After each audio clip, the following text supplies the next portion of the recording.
here at the Hilton Hotel in Santa Clara as we're live for day 2 of 49ers training camp, and it is going down here. Got my boy Jonas here. Got his lovely wife Heather. And we got his daughters Enora and Isadora in the building here. They're day 1 roasters. We got everybody. Filipino Mafia. Filipino Mafia in the building here in Santa Clara. It's going down. Brock Purdy hits the practice field today as we say good morning to everybody on the YouTube chat, Twitch. Of course, brought to you by NorCal. I know. What are you talking about, Chasky? First NorCal Credit Union, that is. Good morning, everybody on YouTube, Twitch, the Comcast Business Text Line.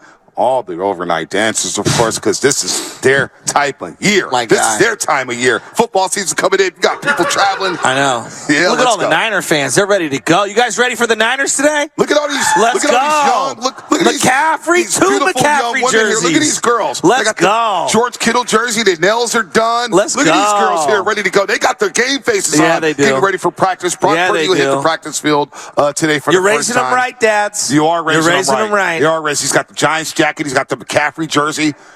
That's 3 McCaffrey jerseys we've seen in 2 days. Yeah, the McCaffrey jerseys are popping, as well as the Fred Warner Jr. jerseys. Fred Warner Jr. will join us in moments. We got Ma. What's up, Ma? How you doing? Okay. I'm an LA fan.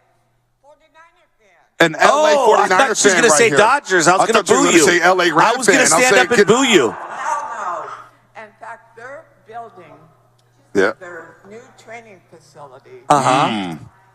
In Woodland Hills, about Woodland Hills. 2 blocks. Oh, okay. Nice. I'll be there with my sign. All right. Oh, nice. What sign are you going to have on, Miss? Niner Nation. Niner Nation. There it is. All there right. it is. Niner Nation. What blog do you write for? Oh, it's a joke. It's an inside joke. She's got a dog here, so people are here in the hotel lobby. Come see us. I see a that. 49er dog with the cap right there. So if you're down at the Hilton, come by, say hi to us as we get ready for day 2. We're waiting for Fred Warner Jr., number 54, the captain of this defense here. We got Grant Cohn coming up at 9:20. It's going to be a lot of fun here at training camp. We're going to see Brock Purdy today. We're going to see Trey Lance take reps with the twos, as well as Sam Darnold. But this 49er season is being built up as one in which they have to end up in Las Vegas for the Super Bowl. Eric Armstead touched on it. Kyle Shanahan's touched on it. John Lynch has touched on it. They've built this baby brick by brick with bricks like Fred Warner Jr., with bricks like Brandon Ayuk and Deebo Samuel, bricks like Trey Lance and Brock Purdy. This team is so damn close, and that is a missing piece for this regime, Shasky, is to get that Lombardi, and have a parade down Market Street. That's all that's left for the Shanahan regime. You know, I look at, you referenced Fred Warner in the breath of Patrick Willis, who we hold in the highest regard. We saw Frank Gore kind of walk onto the field yesterday. And the missing hole from all of their resumes is the same. It's that Lombardi. Yep. It's that championship, moment for each of those guys. And I think about Fred Warner's body of work and what he's done for this team and this community and what he's done on every single snap of his entire career is bleed red and gold, be class personified. The only thing missing from this guy's resume right now is that final step of winning a Super Bowl. And it must be so difficult to have to go all the way to the top of the mountain and just fall short and then start off at the beginning of a year again, day 2 of training camp as we open up today, and you got to push that boulder all the way back up that hill. No doubt, but it's a new season and new hope and new dreams for this football team. And you think about Fred Warner Jr., a 2-time All-Pro, a 2-time Pro Bowler. Woo! He goes to number 54 after his rookie season, coming out of BYU, and he's been nothing but a stud for this football team. So I can't wait to talk to him about this new defensive concepts. Had they changed now that DeMeco Ryans has accepted a Houston Texans job, a 6-year deal for him? Has it changed since Robert Saleh departed for the New York Jets? This is 3rd defensive coordinator here, and this team hasn't skipped a beat here. I can't wait to see what the defense and the new wrinkles Coach Wilkes has in this defense. Yeah, there's no doubt. I'm very interested to see how it looks. And obviously they don't have Nick Bosa right now because he's going to be holding out until he gets his contract. You got to feel like we're going to get some murmurs on that contract today, right? At some point. Right? At some point. But, I don't stress off of it because the Niners have earned the benefit of the doubt with this regime. For sure. John Lynch, Kyle Shanahan, Adam Peters. They've gotten things done when it comes, whether it's Deebo Samuel, whether it's George Kittle, whether it's Fred Warner Jr., whether it's Trent Williams. They've found a way to get things done. They brought back Jimmy Ward for crying out loud. And Jimmy Ward was a very important piece for this 49ers defense. They've done things. They've made money moves. They put their money where their mouth is. So I can't doubt them at all in terms of getting this Bosa deal done. I'm not going to concern myself with it until we get to week 1, and he's not in camp. No, if he's not here before week 1, then I'll freak out about it. But until then, I'm chilling on Nick Bosa. I expect him to be lining up against the Pittsburgh Steelers week 1. Well, I do too. But I just want it to be done, just so I can not have another thing to worry about. Because, I'm the worrier. This is what I do. I worry. And so, I'm very interested to see some of these other linebackers behind Fred Warner Jr., behind Dre Greenlaw, behind Owen Burks. They drafted a kid this year. Right. I want to get a good look at him today. I mean, the one thing that the Niners have proven that they can do, they can identify, develop, and scheme up these linebackers. No doubt. No doubt. I mean, they have found playmakers. And look, in this division, you got Cam Akers down in L.A., you got Kenneth Walker III up in Seattle. Yeah. And that's why you need a Dre Greenlaw, and that's why you need a Fred Warner Jr. You talk about signature football games. Dre Greenlaw, Fred Warner Jr., oh, boy, did they pop in that Thursday night game. In the hat and T-shirt game, in which the Niners clinched the NFC West divisional title. I love that hat and T-shirt game because that's what it was. And those two guys set the tone early and often. In the biggest games, you get great play for Fred Warner Jr., you get great play for Dre Greenlaw. These are two dudes who would knock your head off, but they play the pass so well. So when you get 2-3 down linebackers, I mean, this is awesome. They're one of the best duels in the league. What's your favorite Fred Warner play of all time? Gosh. That Seattle Monday Night Football game. He had 2 sacks. Remember that 2019? I know which one mine is. Which one is yours? So it was week 16, Saturday night. They're playing the L.A. Rams, and it felt like the Rams were dominating the first half. Yeah. And right before halftime, they're going on a drive, a little 2-minute drive. Yep. And I remember my niece said, someone's got to make a play. I brought the girls to the game. And all of a sudden, Jared Goff throws into the flat, and Fred Warner Jr. jumps the route completely and goes the entire distance for a pick 6. And it felt like not only did it save the game, it saved the damn season. It did save the season. Hearing the Beat LA chants in Levi Stadium on a Saturday night, week 16, no doubt. It was just, I get goosebumps right now thinking about it. This guy, his rookie year, had 124 tackles, 85 solo, 118 tackles. His second year, 89 he's solo. He's an absolute stud. 125 tackles, 79 solo. 137 tackles in 2021, 79 solo. And then last year, an all-pro season for Fred Warner Jr. And look, he signed a new deal a couple years ago, and it did not matter. No. He's still playing like he's on a rookie deal. He plays like his hair is on fire. 130 tackles last season, 79 solo tackles, and we have the 2-time All-Pro, the 2-time Pro Bowler out of BYU, the captain of the defense, Fred Warner Jr., joining the morning roast here on 95.7 The Game for day 2 at training camp. Fred, good morning. Thank you so much for spending some time with us today.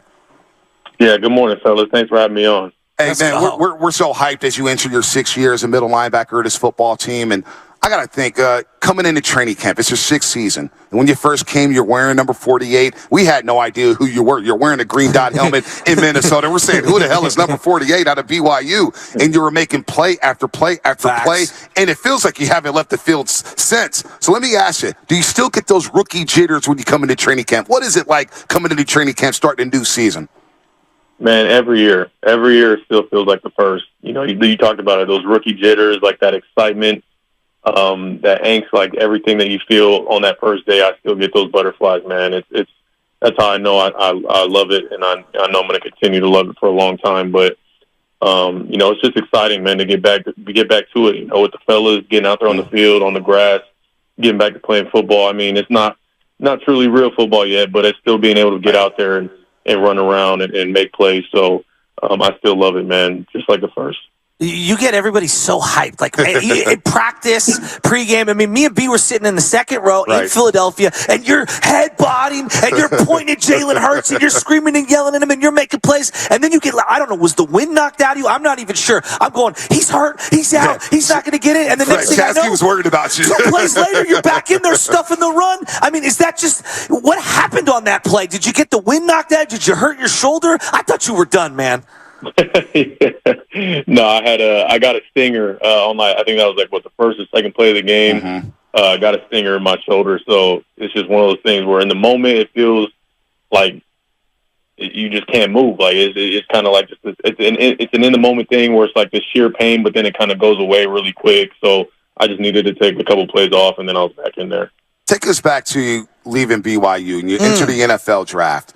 And, of course, we joke all the time, like, why the hell was Fred Warner Jr. wearing number 48? Man, that was a hideous such number. A bad 54 number. fits it so much better. But Fred, let me ask you, did you have an inkling? Because I always love to ask players, did you have an inkling that the Niners were interested in you? What was it like going through the private workouts with the Niners when you got drafted in the third round, 70th overall? I know it was a bit disappointing because they had you projected in the second round. But when did you know that, man, I may be a San Francisco 49er? Yeah, I think I kind of knew that they had some real interest in me after I got done with my 30 visit here. You take these little visits where teams can bring in 30 different guys, and so they brought me in for a visit. I sat down, I spoke with the special teams coach.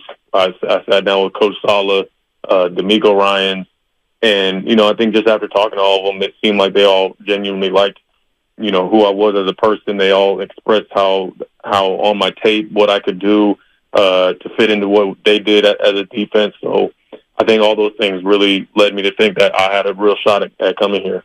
Yeah, you referenced Robert Saleh and D'Amico Ryans, and they hit home runs with both of those hires. I mean, you know better than anyone. Well, now you got a guy from outside the building in Steve Wilks. How's he a little different? And I don't mean bad or worse or better or any of that. Just how is he different in terms of personality and how he sees the game versus those other two defensive coordinators? Yeah, man. I mean, I think obviously all three of those people, I think Coach Wilks, Coach Saleh, D'Amico, they're all very different personalities. Like they're all true to themselves, which is as authentic as it gets when a guy comes in and he just can be himself. And I think the commonality amongst all of them, I think, is just leadership. I think all three of them do it in a different way. Coach Wilks right away it just strikes me as just a player's coach. Like a guy who just gets it. We relate to him really well, and we all are enjoying like being underneath him so far and learning. And he just seems like a super humble cat who's ready to try to elevate his defense, and that's what we're trying to do, just get better.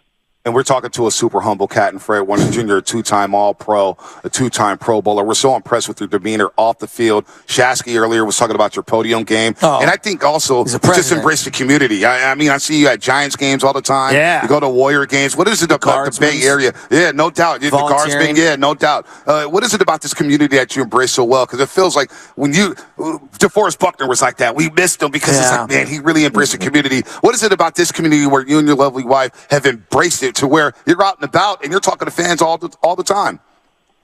Yeah, man, I just love it. I mean, they've shown love to me since day one of me being here, so I got to show love back as much as I can when I can. I mean, I'm blessed to have been able to stay on the West Coast, being a San Diego kid, just having to jump up to the Bay Area. I mean, I'm so grateful. That's a huge blessing for me. So anytime that I can get myself in the community and help out or reach out to the fans, be around the fans, that's like a dream come true for me.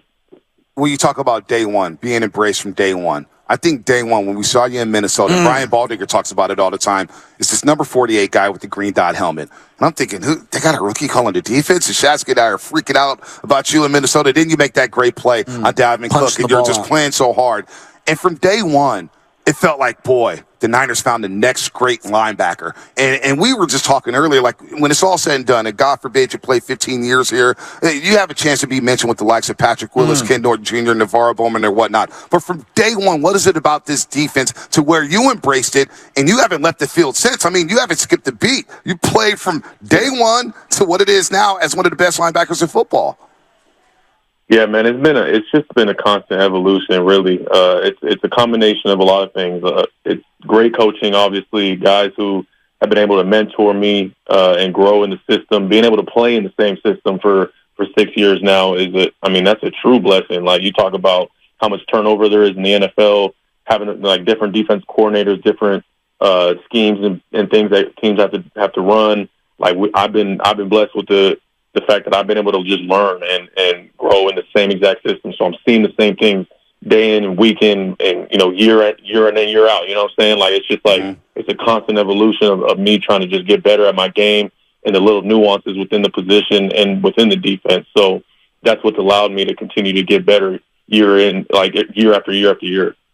I'm looking at the linebackers around the league, and me and B think that you and Dre Greenlaw are two of the best. If I'm taking tandems, if you ain't getting number one off the board, you're number two off the board in my eyes. And Bowman and Willis is the standard everyone holds, but you guys have been so elite for so long. What's it about Dre Greenlaw's game? Because I remember we watched him that first preseason game against the Cowboys. I said to B, I go, this guy is flying around, separating dudes from the ball, and then we watch him in pregame, and he's slapping his helmet. I love that. Like he's the guy Lattimore from the program. What is it with you and Dre Greenlaw? Because you guys play so well off each other.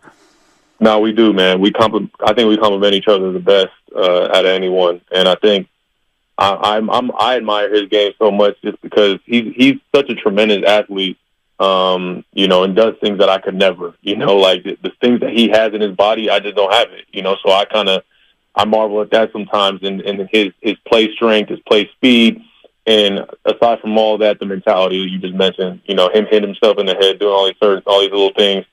I mean, that's just Dre Greenlaw, like as aggressive as they come, like just a super physical guy, and that's exactly what you want. You want linebackers who eat with their hands. You know what I'm saying? Like you don't want guys who are eating with fork and knife. So that's exactly who Dre Greenlaw is, and I'm super excited for him this season, man. He's gonna have another huge year and take that next step to getting that recognition that he deserves.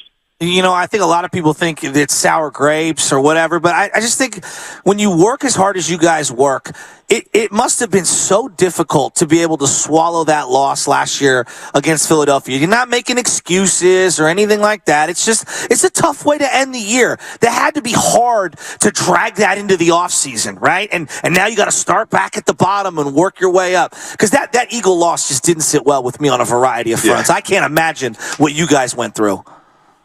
Yeah, I mean I think that's almost every year, honestly. Every year that you don't attain the trophy, you don't attain that goal that you set out for, because that's what the 49ers is. Like we have a rich history of winning, and winning that trophy. So when we don't do it, it's always going to be a tough ending to our season, and especially in that fashion that we did last season. But at the same time, you got to just watch and you got to watch the game, learn from it, and move on and get ready for a new season. And I think this year, having the guys and the team that we have, and the camaraderie, everything just got the right feeling to it to have the best one yet. Yeah, no, and we're talking to Fred Warner Jr. here on the Morning Rush on 95.7 The Game. And I love the dialogue. It feels like us as kids. Shasky and I grew up in the city, Fred, and we were around for the Montana Steve Young days. And the Niners didn't have a losing season until I was like 18 years old. And then they went through a lull, and Harbaugh brought it back, and then Shanahan and Lynch and you guys have brought it back as well. And I love the fact that when we talk about Super Bowl contenders, the Niners are in the mix. But I want to ask you about something, because you were talking about Dre Greenlaw, and I thought his signature game was last year against the Miami Dolphins, especially on that final possession. What's your signature game? Because we were talking about Saturday night 2019. What about the Cowboys game? Interception. The Cowboy game last year, the divisional round. Game. I've never seen you play better football. Yeah. In your mind, what's that game you point to, Fred? Yeah, I mean, I think you probably said it. That Cowboys game last year, I always look at the games that mean the most, right? Like when all the lights are on in the playoffs, when you got to win a big game against a big rival, and I always point to that. I probably point to that game, and I think the Cowboys. Growing up, that was my favorite team. So ever since they didn't draft me, I'm always like, all right, they got to see me. That's always been my mindset going forward, playing that team. But the playoffs is always fun. Just such a high stakes environment, and that's when the greats show up. Yeah, no doubt. You were flying around in that football game, that Sunday Night Football against the Cowboys, of course, in the playoffs. Can you remember the linebackers who were drafted before you? I think I can remember them, yeah. There were 8 drafted before you, Fred. Bunch of nobodies. And the Cowboys took one. Yeah, Leonard Vander Esch, as he said. Hey, Fred, I know you're very serious and it's all about football. Have a little fun with me. Let me rapid fire a couple, because I want to get to know your personality a little more. Obviously, I've seen you standing next to E40. Did you listen to E40 growing up in San Diego? I know he was more of a Bay Area guy, but did you listen to him before you came here? Yeah, of course. He's got some staples in there that I think everybody's heard, regardless if you're from the West Coast or the East Coast. All right, so knowing that, all right, this or that, are you going with Taylor Swift or E40? Shoot, man, that's a toughie now. That's a toughie. I probably go I'll probably go E40 though. Just all right. Be careful because the I Swift know. fans are out there. Hey, my wife's Fred. going tomorrow, so trust me, I know all about it. All right. So it's low key. It's not football time. Are you going 90 Day Fiance? Oh my gosh. Are you going 90 Day Fiance? Or are you going Game of Thrones?